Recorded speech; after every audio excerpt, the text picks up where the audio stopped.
La grâce de Dieu est sur toi, la main de Dieu repose sur toi, sur ta destinée, dans ta vie, dans ton entreprise, au nom puissant de Jésus.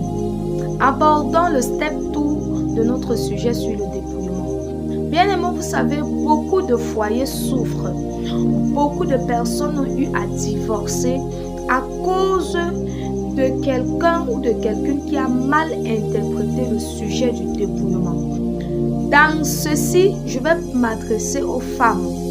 Très chères femmes, lorsque tu es dans le Seigneur et que tu découvres ce qu'on appelle le dépouillement, s'il te plaît, il faut que tu parles avec ton mari.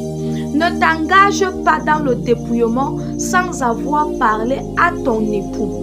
La Bible dit que l'homme et la femme deviendront une seule chair et le corps de la femme appartient à son mari. Alors si tu as la révélation sur le dépouillement par exemple, que tu ne dois plus mettre la mèche, les crêpes, tu ne dois plus te maquiller et tout ça, tu dois parler à ton mari. Et si ton mari te dit que lui n'est pas d'accord, qu'il te veut comme ça, qu'est-ce que tu dois faire? Tu dois te mettre sur tes genoux.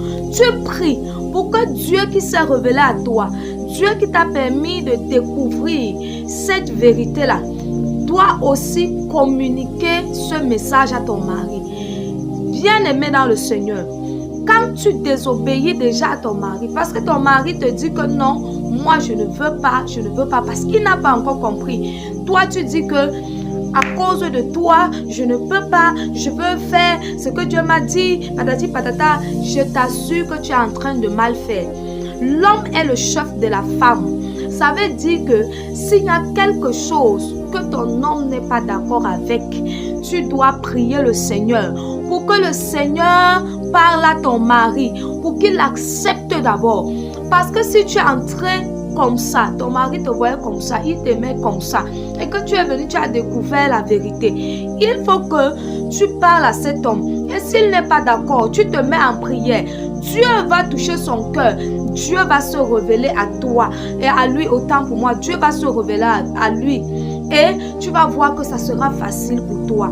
Ne vis pas dans la désobéissance. Ne te rebelle pas à ton mari parce que tu as découvert quelque chose dans la Bible et que lui, il n'a pas encore compris. Que le Seigneur vous bénisse abondamment. Que le Seigneur te restaure. Qu'il restaure ton foyer. Qu'il restaure tout. Et que l'Esprit de Dieu parle à ton époux de ce que toi, tu as reçu dans l'intimité. Amen.